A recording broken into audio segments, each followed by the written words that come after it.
Coming up on The Whitney Reynolds Show. We tend to emphasize on our achievements and our accomplishments. However, we don't really tend to talk about what made us who we are. Forgiveness is key in having peace. So for me, why I didn't want to turn it into pain is because I didn't want to let someone have control over my life. All right, you've kind of mentally written your obituary, but you also should probably write a bucket list. The Whitney Reynolds Show is funded by Gate Protect, a minority-owned business focused on protecting communities and providing solutions to safety problems for public and private institutions, including air purification, metal detectors, thermal detection, and more. Together at Peace, a community lifting you from coping to hoping. O'Connor Law Firm. When it comes to your injuries, we take it personally. Extreme Experience, making the world's supercars accessible so you can experience being in the driver's seat on the racetracks and back roads of our country. Theraderm Clinical Skincare, committed to developing skincare products designed to restore skin health and promote natural beauty. And by 10 West Real Estate Group, UFC Gym Lakeview, Ellis Bubbles, High Five Sports Chicago, Fresh Dental, Kevin Kelly Real Estate Agent, Concierge Aesthetics and Plastic Surgery, Deluxe Cleaning Services, Midwest Moving and Storage, To-Do School Chicago, Goldfish Swim School Roscoe Village, and by these funders.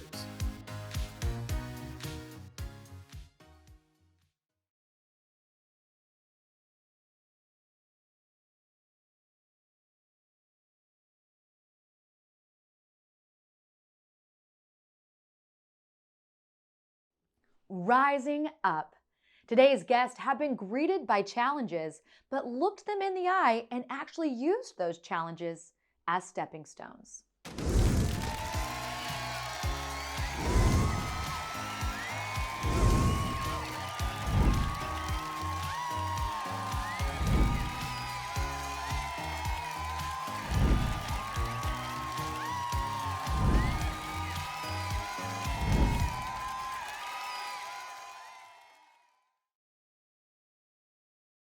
Changing the outcome and saving lives. That's the mission of our next guest. After losing both of her older brothers at a young age to gun violence, Aaliyah decided to take charge. She is just over 20 years old and making a positive impact, shedding light to those around her and encouraging a shift in the community. Welcome to the show. Thank you for having me. Can you take us back to the day that your first brother passed away? Yes, so my brother was a sneakerhead. So it was a pair of cool gym shoes coming out and he really wanted them. So he asked my mom, like, hey, can I get the car? She's like, no, I'm gonna cook breakfast and then we can go to the mall, after breakfast is done, we eat and settle in. So we went to the mall, my brother went in the store, he was taking all day. So my mom called in the store because one of his friends worked at the store. So she called like, hey, you better tell him to come outside. And so he came outside and he was like, I'm gonna stay here with my friends. And my mom told him, don't let your friends get you in trouble. It was a holiday weekend tournament that they have at a high school out there. So it was a basketball tournament. They go to the tournament, then they go to the teen club. His friends got into a fight, and so they met up at a gas station, and the guys followed them there. And my brother got out the car to break up a fight between his friends and the other people, and the young man shot into the crowd. And 4 people were shot, but my brother was the only one to die. So my brother Anthony was killed in November of 2007, and my brother James was killed in March of 2014. So about 7 years. And so you not only lost 2 of your brothers, but you saw all that other loss. Yes.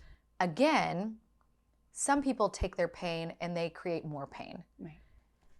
What is it behind you that you want to create change? I think that just because of the personalities of my brothers, the young man that killed my brother Anthony was 15 years old. I was 15 once. So I've held conversations with him. Forgiveness is key in having peace. So for me, why I didn't want to turn it into pain is because I didn't want to let someone have control over my life. I think oftentimes when people do things to you and you let them, dictate how you feel, they walk in the room, your atmosphere, your energy changes, they have control over you. And so I felt like they had already, killed my brother, so why would I let them have that well-being over me? Did you know that something had to be done because you'd seen death after death after death? Yes. For me, the center came about in 2019. So before the center, we started our nonprofit in December of 2014. We got incorporated in November of 2015 to be an actual, nonprofit. We started by doing scholarships. So from my freshman year to my senior year of high school, I gave away 6 scholarships to seniors graduating from the high school that I attended and both of my brothers attended in their names. So we started off by just scholarships and doing giveaways. The center came about because I couldn't find a facility in the city of Gary that was free for kids to come and be able to have a creative arts and have different things to help them channel the trauma that they were going through. Explain to the viewers what your city is like in the current day. Gary is full of hidden gems, so it's all about finding and getting those resources back and rising up as Generation Z and just doing what we need to do to get that back into our city and bringing out those hidden gems. A lot of the kids have a lot of potential. They just need someone like me to pull it out of them. Well, that's what's interesting is, you're talking about your city and, you say hidden gems, you think of buildings, yes. But then you also think of the kids and the hidden gems that are inside them, the dreams and the goals, and you're kind of creating both of this through combining those. Yes. What else is next for you? I would say just opening up other facilities, going to different cities like Detroit, Flint, Alabama, just different states, and building facilities where there's a need, where they're lacking, just like the city of Gary, and building partnerships. We're actually starting a nonprofit called I Am Them Gives. So we're working on that initiative now. So just building better centers and building more facilities and helping more children. And what would you say to your brothers if they were still living? That I love them dearly. If they were still here, I feel my life would be different and I would be a spoiled brat and I probably wouldn't know my why. But their deaths was a sacrifice for me to be the greatest that I could be. So I'm thankful and I still feel them with me. So I still tell them that I love them and I appreciate them and I pray that they continue to guide me along with the guide. Well, thank you so much for coming on. Thank you for having me. My life took a very sudden and dramatic turn for the worst. Victoria Arlen has an impressive resume as a TV personality, a gold medalist, a speaker, and an author. However, when Victoria was 11, it was uncertain she would even live. I developed 2 incredibly rare neurological conditions and got very sick very quickly. And so I went from being this completely healthy 11-year-old to a complete vegetable.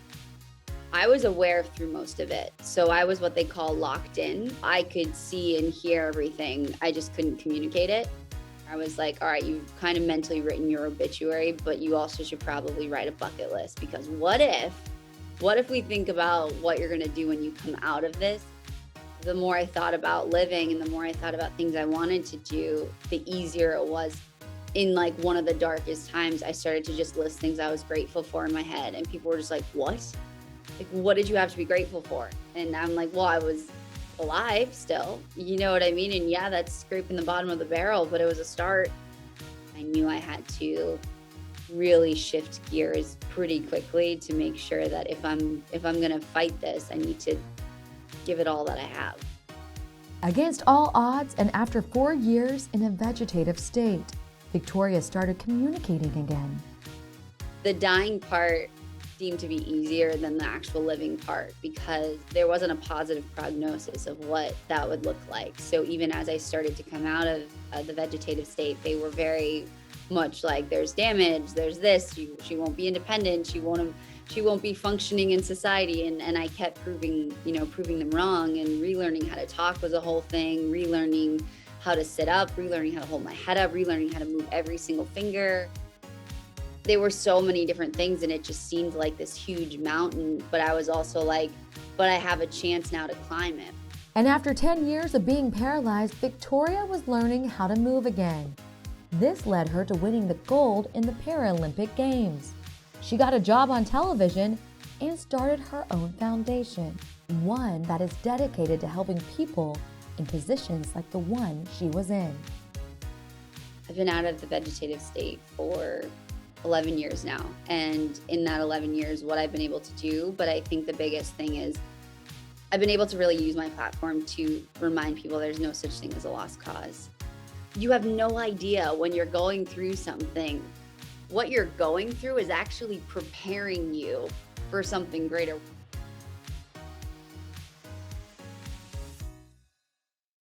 Our next guest has mastered the word no.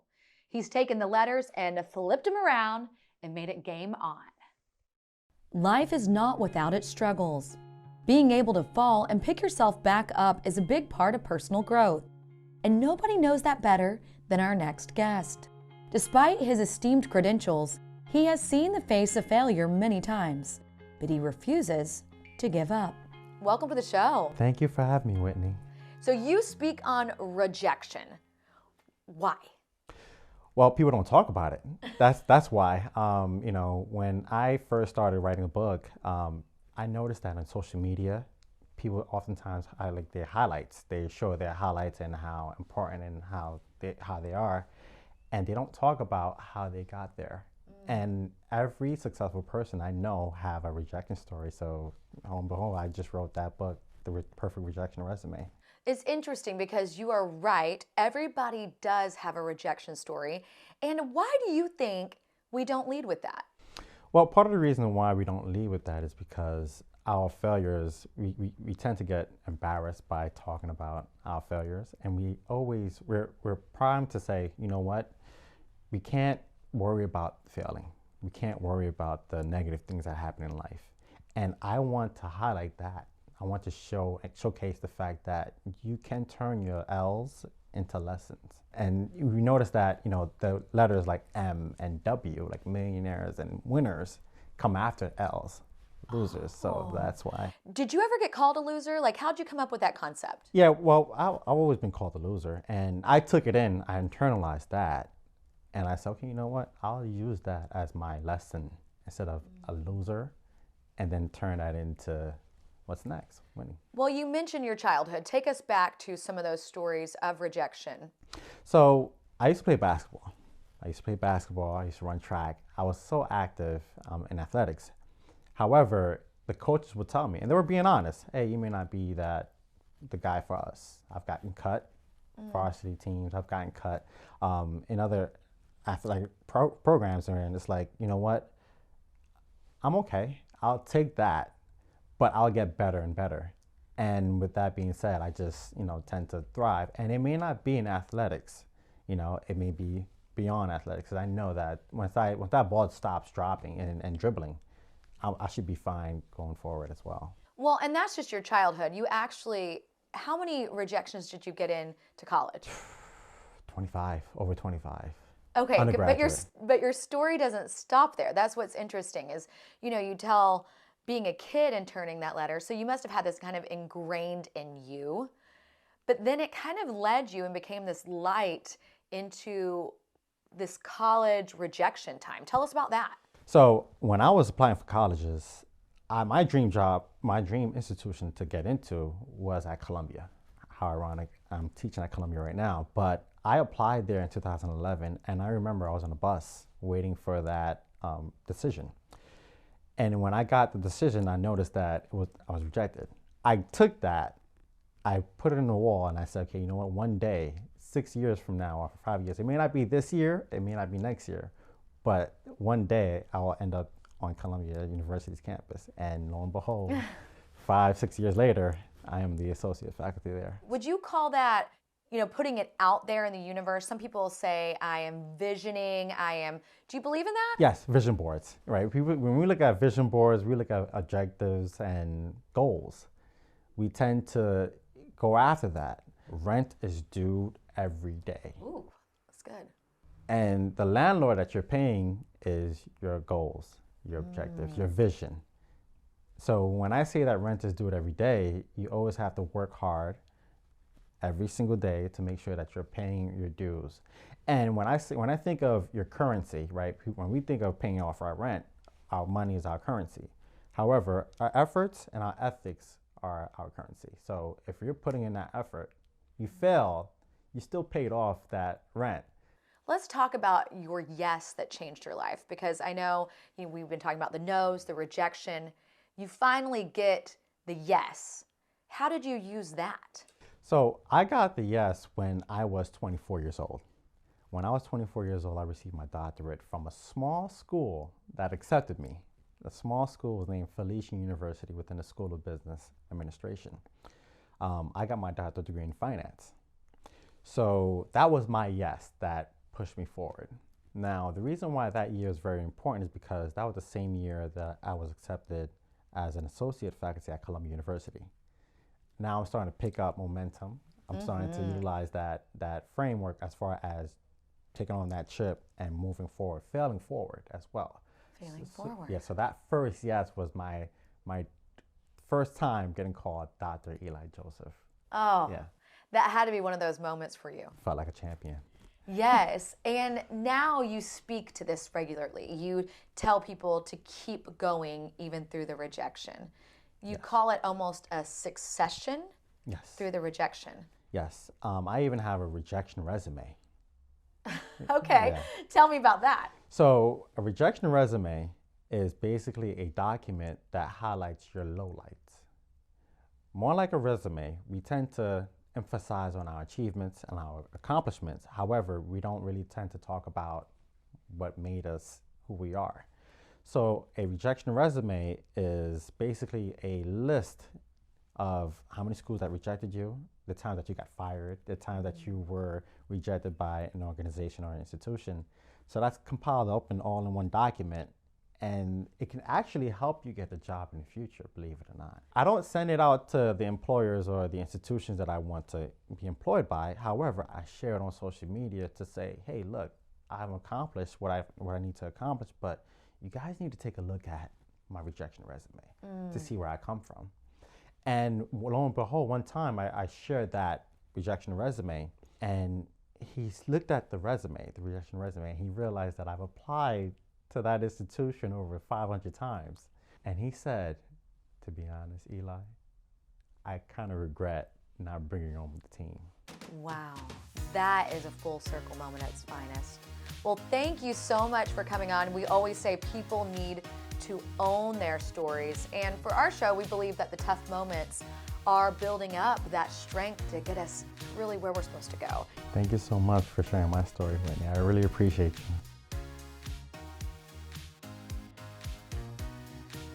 Daryl Alston is the CEO of Bungee Up & Cheney, a luxury sneaker line. And similar to the name Bungee, his life's journey has also taken him through a series of ups and downs. You know, it's been a dark bungee type ride. You know, I used to sell marijuana and I used to sell cocaine.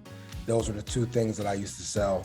I saw my aunts and uncles do drugs. And then I go to school, and the kids that I go to school with that are in the suburban area, majority not black, and I see them doing it. I never did drugs before. I never tried it. I never drank. I never did anything before. But I looked at it like, well, everyone is doing it. I had no clue that when I get caught, that I'm gonna have to do all this jail time when it's something that's so normal to people. I had no reason to have to resort to the streets. So I don't want anyone to think like, oh, he was in a situation, he was poor, I lived in a middle-class neighborhood, there was no reason for me to do it. Daryl would go on to spend 6.5 years behind bars, and he planned to sell once his time was over. However, it was a fateful phone call with his mother that changed his life. I was probably incarcerated for about 3 years, and I had a conversation with my mom on the phone. When I talked to her, she said, you really have to focus on what you're gonna do when you get out, because they're doing background checks and you're not gonna be able to find a job. So you're gonna have to create your own business in order for you to survive out here. I went back to the cell, and I remember her crying. It really affected me, so I prayed. A couple hours after that, something told me to pick up my pencil, and I just started sketching. And I never in my life sketched before, ever. And the very first sketch that I did, it looked like it was a shoe laying on a piece of paper. And from that point, I think I sketched about 200 pair of sneakers. So when I came out of prison 3 years later, I had at least 1,500 sketches. Out of prison, Daryl pursued his shoe line, and with one chance encounter and several years of working hard, Daryl was able to get a meeting with investors. First question that one of the people asked is, they were like, would you be interested in telling your story if we got behind you on this? And I was like, no, I don't want people knowing I was incarcerated. No, I don't want to talk about it. And they were like, we really think that you should share your story, because a lot of people can take something from your story. So I thought about it, and within 30 seconds, I said, yeah, I'll tell it if you guys are gonna help me. Shortly after I get the space, before I even got a chance to even get furniture in it, I get the announcement saying, we have to shut down, COVID's here. So for the whole first year of COVID, I would come into my office by myself and just create. Because I knew that after the lease was up, that we were no longer going to be in business anymore.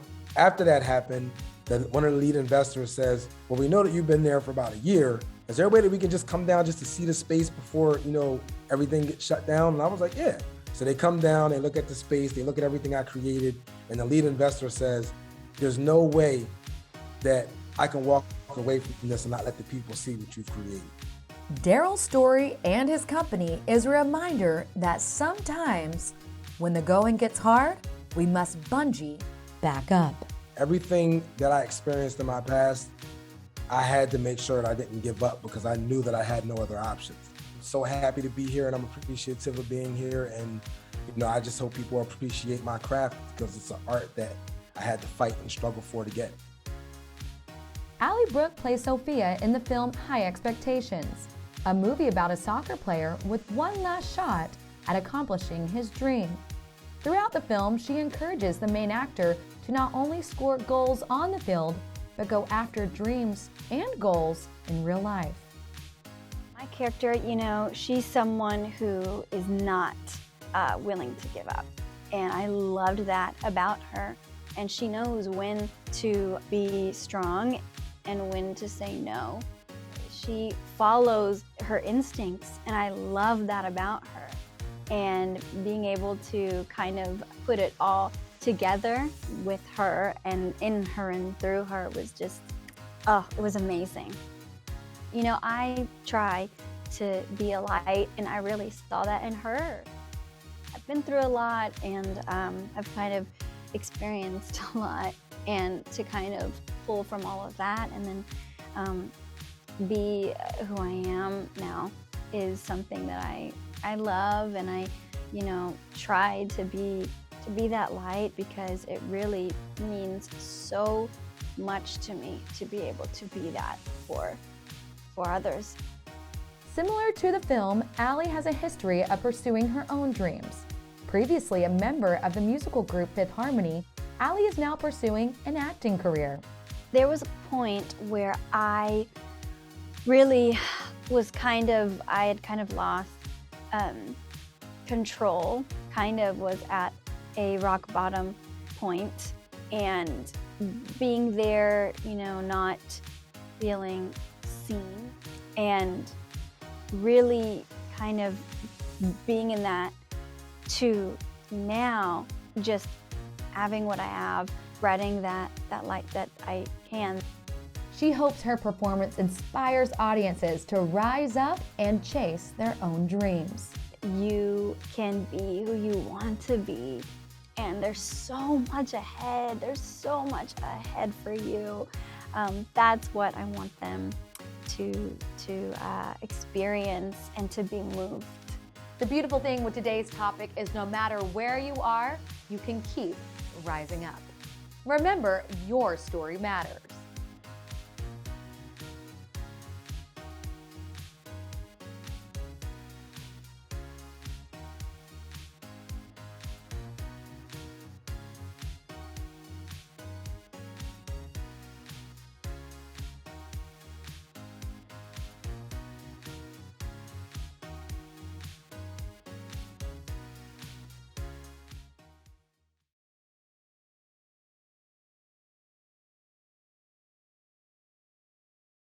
The Whitney Reynolds Show is funded by Yate Protect, a minority-owned business focused on protecting communities and providing solutions to safety problems for public and private institutions, including air purification, metal detectors, thermal detection, and more. Together at Peace, a community lifting you from coping to hoping. O'Connor Law Firm. When it comes to your injuries, we take it personally. Extreme Experience, making the world's supercars accessible so you can experience being in the driver's seat on the racetracks and back roads of our country. Theraderm Clinical Skincare, committed to developing skincare products designed to restore skin health and promote natural beauty. And by 10 West Real Estate Group, UFC Gym Lakeview, Ellis Bubbles, High Five Sports Chicago, Fresh Dental, Kevin Kelly Real Estate Agent, Concierge Aesthetics and Plastic Surgery, Deluxe Cleaning Services, Midwest Moving and Storage, To-Do School Chicago, Goldfish Swim School Roscoe Village, and by these funders. For more information on today's program, visit WhitneyReynolds.com or get social with us. Facebook, Whitney Reynolds Show, Twitter, Whitney Reynolds, or on TikTok and Instagram, Whitney_Reynolds.